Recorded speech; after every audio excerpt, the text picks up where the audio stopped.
you see these wars and fightings coming your way, don't retaliate, don't get back to them negatively, but stand up against it. And remember, and just remember that it's not that person, it's a spirit that is within the person. So you just stand up firm and you start to rebuke that spirit. And rebuking the spirit, you don't have to be shouting or making a noise. You can just silently in your mind rebuking that spirit, putting that spirit under subjection. Get to conquer it. He said if you resist the devil, if you stand against the devil, he will flee from you.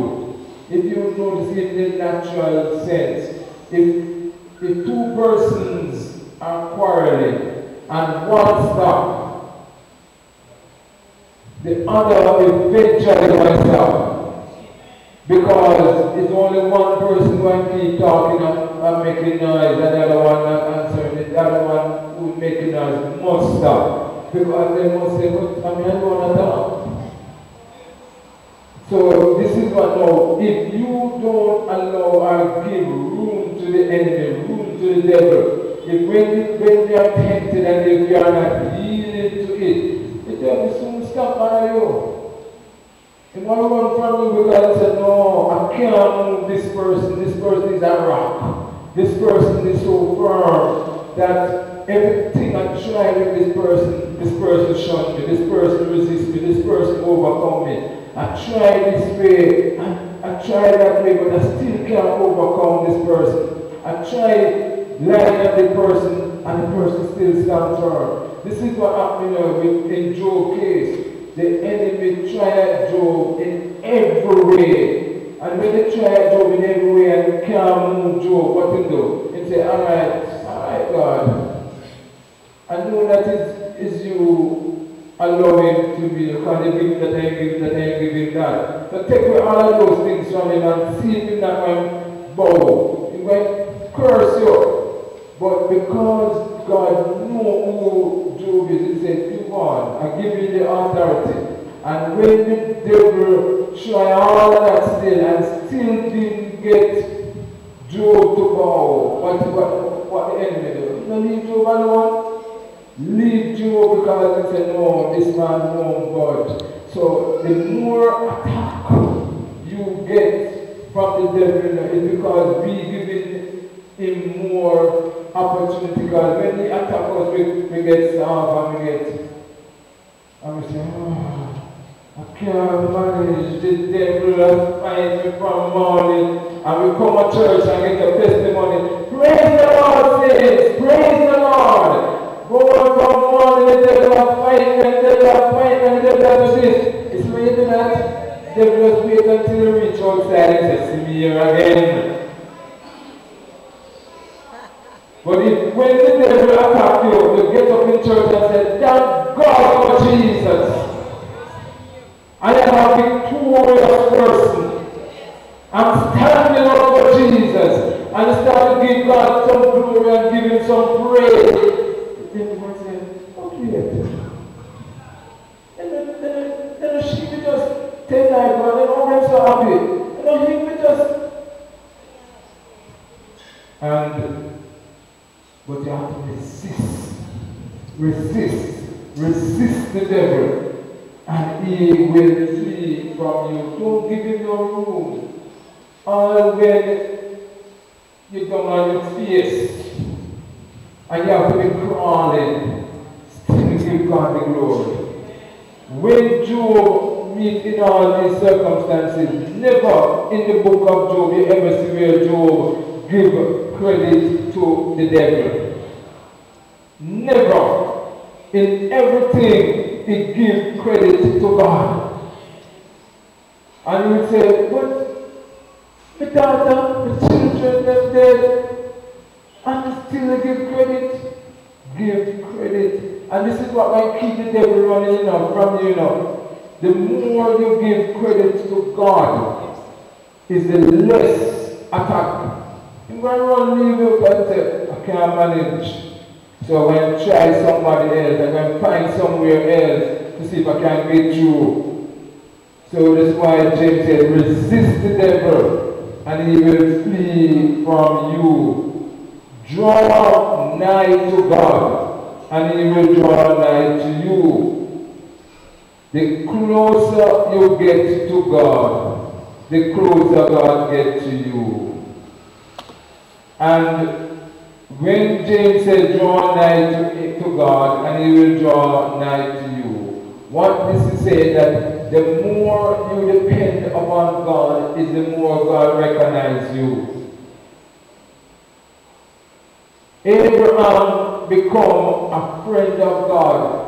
Why Abraham become a friend of God? It is because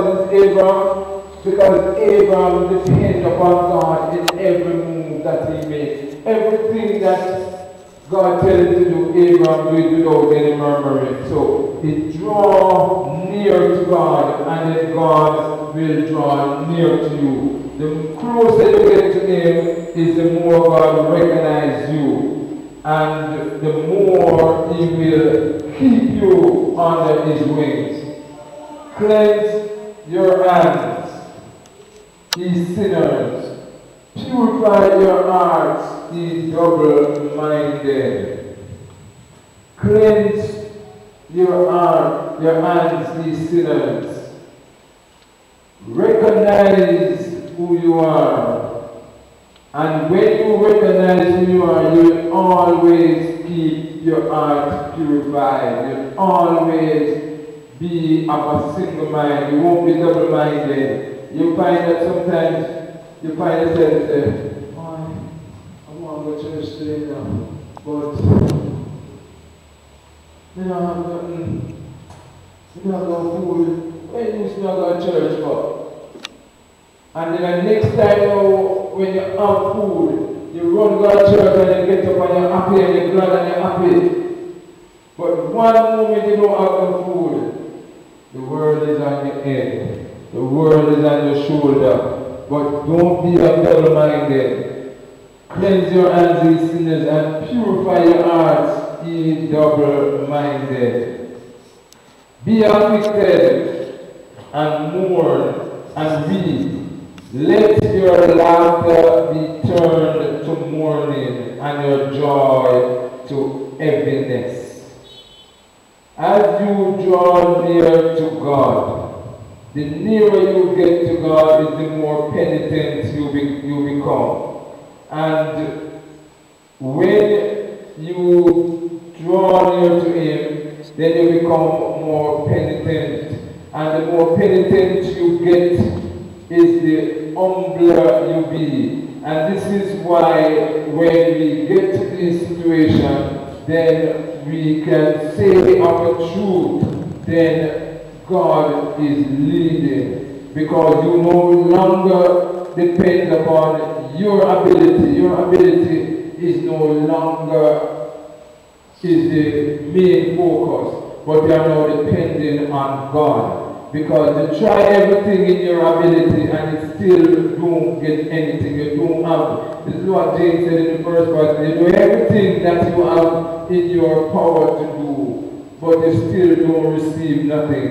So James come to the conclusion and said, humble yourselves in the sight of the Lord, and he shall lift you up.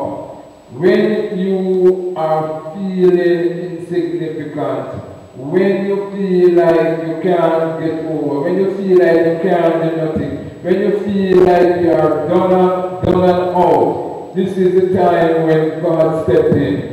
And this is the time when the presence of the Lord will lift you up. As the saying goes, the footsteps in the sand. And this man saw two sets of footsteps walking in the sand. But when he gets to the point of the hardest part, he only sees one set of footprints. No longer two. So he started to say, boy, you understand, when you really need God, that's the time God leaves you, because all along the two sets, they're there going, one set for God and one set for him, and he was happy going on and happy going on. But when he reached to the foot of the hill, he was about to climb, Instead of seeing those two footprints, now just see one. And he starts to say, boy, this is the time I need God, and this is the time God back out at me. But this is the time that God, instead of walking beside you, He now lift you up and start to carry you. This is what James said, humble yourself to the sight of the Lord, and He shall lift you up. When you get to the point of giving up, when it seems like there's no way out, this is where the Lord stepped in and played a very significant part in your life. Speak not evil one of another, brethren.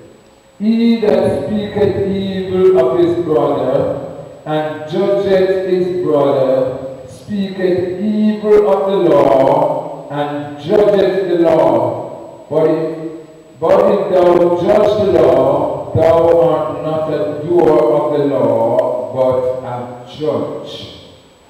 Don't speak evil of your brethren. Don't say negative things about your brethren. Don't accuse one another. Because when you accuse